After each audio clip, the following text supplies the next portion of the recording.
একজন নাস্তিক, সে কোনো ধর্ম মানে না, কিন্তু তিনি কিছু প্রশ্নগুলো আমাকে করেছেন। তিনি বলেছেন যদি এই প্রশ্নের উত্তর পান তবে হয়তো ইসলাম গ্রহণ করবেন। আমার বস বলেছেন কেন কোরআনে কৃত্রিম বুদ্ধিমত্তা, এআই এবং কম্পিউটার প্রযুক্তি সম্পর্কে কিছু বলা হয়নি।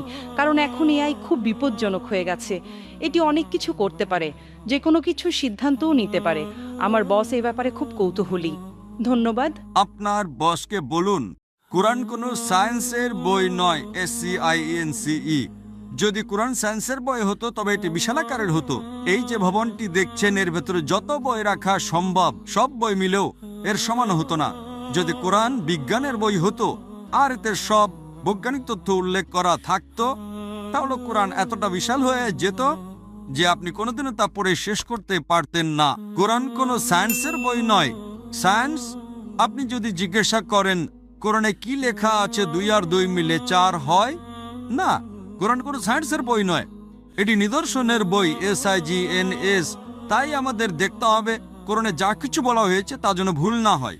যদি আপনি মনে করেন যে কোরআনের সব কিছুই উল্লেখ থাকা উচিত তাহলে ভাবুন তো বিজ্ঞানে কত হাজার হাজার PhD আছে, doctor, engineer, heart specialist, brain specialist. এই সব কিছু যদি কোরআনে লেখা হতো আর আপনি তা পড়া শুরু করতেন তাহলে আপনার পুরো জীবনেও তা শেষ করতে পারতেন না।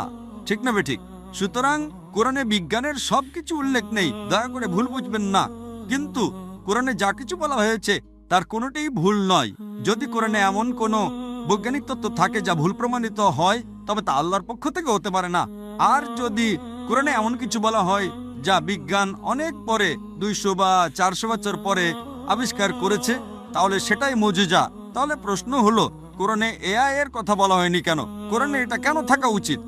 কোরআন কোনো বিজ্ঞানের বই নয়, কিন্তু আল্লাহ জানেন ভবিষ্যতে কি আসতে চলেছে। আমি আপনাকে ব্যাখ্যা করছি। 1 নম্বর, মানুষ আমাকে প্রায় জিজ্ঞাসা করত যে ইসলামী শরিয়া অনুযায়ী যদি আপনার কাছে ভিডিও রেকর্ডিং থাকে, যদি কোনো ভিডিও রেকর্ডিং থাকে যে কেউ চুরি করেছে, ইসলাম অনুযায়ী সেটা প্রমাণ নয়, এটাকে প্রাথমিক প্রমাণ হিসেবে ধরা হয় না, এটা দ্বিতীয় প্রমাণ।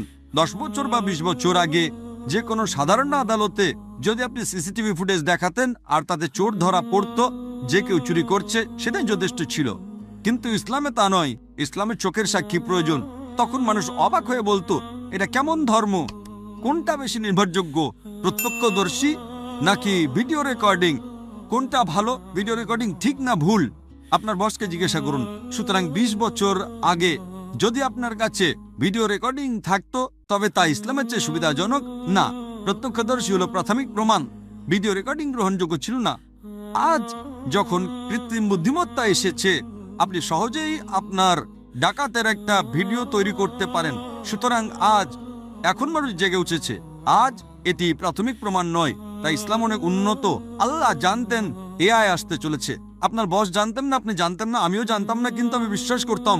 আমি বলেছিলাম না ইসলাম সঠিক, হয়তো আগামীকাল কিছু ঘটবে। আমি AI সম্পর্কে জানতাম না, কিন্তু 15 বছর আগে আমার উত্তর ছিল শরিয়া সঠিক। আমরা জানি না আগামীকাল এমন কিছু ঘটবে যে ভিডিও রেকর্ডিং যথেষ্ট প্রমাণ হবে না। এটাই ছিল আমার উত্তর, এবং আজ আমার উত্তর সঠিক। সুতরাং আল্লাহ AI সম্পর্কে জানেন, তাই ভিডিও রেকর্ডিং প্রাথমিক প্রমাণময়। প্রত্যক্ষদর্শী হলো প্রাথমিক প্রমাণ। সুতরাং আল্লাহ AI সম্পর্কে জানেন। যদি তিনি সবকিছু লিখতে শুরু করেন, আপনি ছোট কোরআনই পড়েননি, আপনি চিকিৎসা, ভ্রূণতত্ত্বে সবকিছু সম্পর্কে কি পড়বেন? না, এটি টেলিগ্রাফিক মেসেজ। সুতরাং এটি ঈশ্বরের পক্ষ থেকে নয়, তা প্রমাণ করার জন্য আপনাকে ভুল খুঁজে বের করতে হবে। কিন্তু এটি ঈশ্বরের পক্ষ থেকে, তা প্রমাণ করার জন্য আপনাকে এমন জিনিসের কথা বলতে হবে যা মানুষ জানতো না। আপনি কি বুঝতে পারছেন? একেই বলে অলৌকিকতা। কিন্তু এখানে সবকিছু উল্লেখ করা হয়নি। আশা করি এটি উত্তরটি পেয়ে